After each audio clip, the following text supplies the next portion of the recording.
À la ferme de Pleine-Fâche ce matin, c'est le rush. Dans 3 jours, tout doit être prêt pour la première foire grasse de Brive.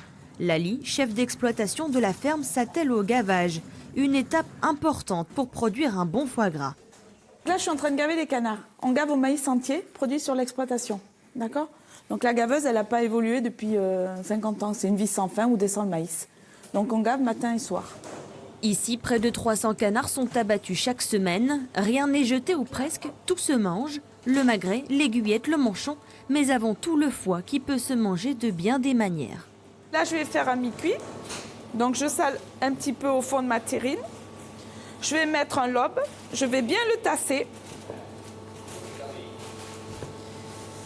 Je tasse bien. Après, je vais ressaler, repoivrer. Là, je vais couper un morceau. Et là, je vais remettre un beau lobe.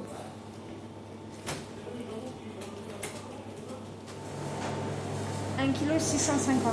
Le foie gras, c'est aussi ce qui va servir à farcir ces figues, une spécialité régionale appréciée sur les tables de fêtes de fin d'année.